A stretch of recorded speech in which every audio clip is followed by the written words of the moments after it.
आप सबसे निवेदन है, आपके घर में छोटे से बच्चा जन्म ले, उसके कान में एक बार श्री शिवाय नमस्तुभ्यम बोला करो।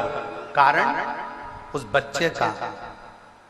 बाल बाका नहीं हो सकता, उसे बड़ी बीमारी घेर नहीं सकती अगर उसके कान में जन्म के समय पर श्री शिवाय नमस्तुभ्यम का स्मरण करा।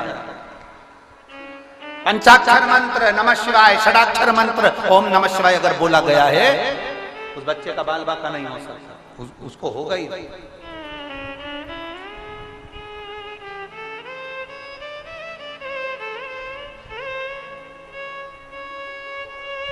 हम पहले भी कहे हैं, आज फिर कहते हैं, जो बच्चे हाथ पैर से जन्म से जिनका जन्म हुआ है बच्चों का, और वो हाथ पैर से अगर विकलांग हैं, जो बच्चे जन्म लेने के बाद शरीर से पूर्ण तरह से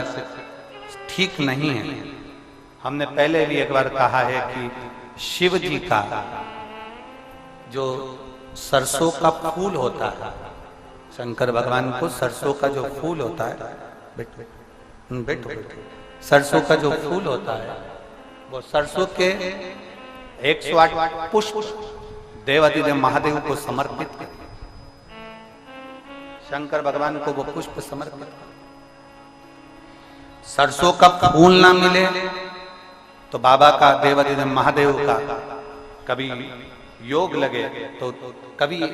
कोई विद्वत जन से मिलकर भगवान शंकर का सुंदर सरसों के तेल से अभिषेक करो। शिव तत्व की प्राप्ति, ये एक उपाय YouTube पर आपको मिल जाएगा। एक लौंग, एक कमलगट्टा, एक काली मिर्च का जो उपाय था सरसों के तेल वाला, वो YouTube पर मिलेगा। प्रयास करना, उसके साथ में मेहनत करना। एक बीमारी हो जाती है जिसमें बच्चों की नसें बंद होती चली जाती है, लोगों की नसें बंद होती चली जाती है, वो लकवे से भी बेकार बीमारी है, जिसके अंतर्गत शरीर की नसें काम करना बंद कर देती है, धीरे धीरे हाथ पैर लुस्त हो जाते हैं, शरीर काम करना बंद कर देता है, जिसका इलाज विदेश में भी नहीं और भारत में भी, विदेश में भी नहीं और भारत में भी,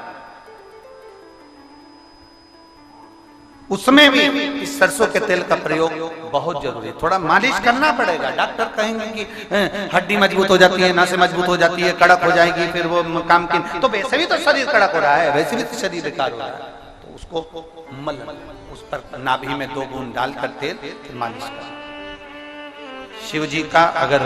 कुबेरेश्वर धाम का रुद्राक्ष मिल जाए, उस रुद्राक्ष को तांबे के कलश में गलाइए, शंकर जी पे चढ़ाइए, उस जल को उस बच्चे को आचमन कराइए।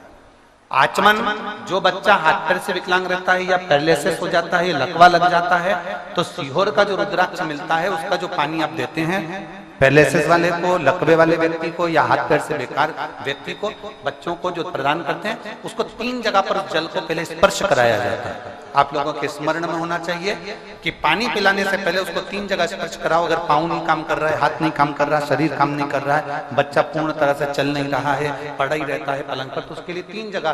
सीहोर के रुद्राक्ष का जल शिव जी को चढ़ाकर कुंदकेश्वर महादेव के नाम से उस पानी को लाकर 3 जगह पहले उसका स्पर्श कराया जाता है। उस कटोरी के जल को हथेली में लिया जाता है, कुंदकेश्वर का स्पर्श करके सिर पर, कुंदकेश्वर का स्पर्श कराकर उसके वक्षस्थल पर, कुंदकेश्वर का स्पर्श कराकर उसके नाभि कोश पर उसको छुआया जाता है। बचा हुआ जो जल था कटोरी में, ये तो हथेली के जल का काम है, कटोरी में जो जल बचा हुआ है वो बच्चे को 2 बूंद 3 बूंद 4 बूंद जितना पिला सकते हो वो पिलाइए।